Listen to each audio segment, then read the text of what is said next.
மேலறை தியானம் பிப்ரவரி மாதம் 18ஆம் திகதி 2026ஆம் ஆண்டு. எழுதியிருப்பவர் கெரோல் எபிரெச் ரைஸ், பென்சில்வேனியா, USA. தலைப்பு முந்தினவைகள். வாசிக்க வேண்டிய வேத பகுதி ஏசாயா 43ஆம் அதிகாரம் 18ஆம் வசனம் தொடங்கி 21ஆம் வசனம் வரை.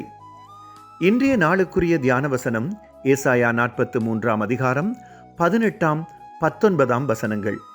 முந்தினவைகளை நினைக்க வேண்டாம், பூர்வமானவைகளை சிந்திக்க வேண்டாம். இதோ நான் புதிய காரியத்தை செய்கிறேன், இப்பொழுதே அது தோன்றும், நீங்கள் அதை அறியீர்களா? நான் வனாந்தரத்திலே வழியையும் அவாந்தர வெளியிலே ஆறுகளையும் உண்டாக்குவேன் என்று கர்த்தர் சொல்லுகிறார். கடந்த 26 வருடங்களாக பாடல்களை பாடுபவரும் பல பரிசுகளை பெற்றவருமான ஒருவர் பாடப்போகும் ஒரு நிகழ்ச்சிக்கு போயிருந்தேன்.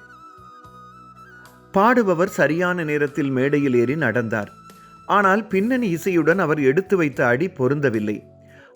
அதனால் இசைக்குழுவை நடத்துபவர் இசையை நிறுத்திவிட்டு பாடகரை திரும்பி போய் வரும்படி சொன்னார். 2வது முறை இசை ஆரம்பித்ததும் பாடகர் இசைக்கு ஏற்றவாறு அடியெடுத்து வைத்து நடந்தார். இசைக்குழுவினரும் இசையை சரியாக முடித்தனர். எல்லாம் நல்லபடியாக நிறைவடைந்தது. இன்றைய வாக்கியத்தில் தான் புதிய காரியத்தை செய்ய போவதாகவும் முந்தினவைகளை நினைக்க வேண்டாம் என்றும் கடவுள் இஸ்ரவேல் மக்களுக்கு சொல்வதை பார்க்கிறோம். அந்த இசையரங்கில் நடைபெற்றது போல நாம் தவறு செய்யும் நேரங்களில் அதை திருத்திச் செய்வதற்கு கடவுள் எமக்கு புதிய சந்தர்ப்பத்தை தருகிறார்.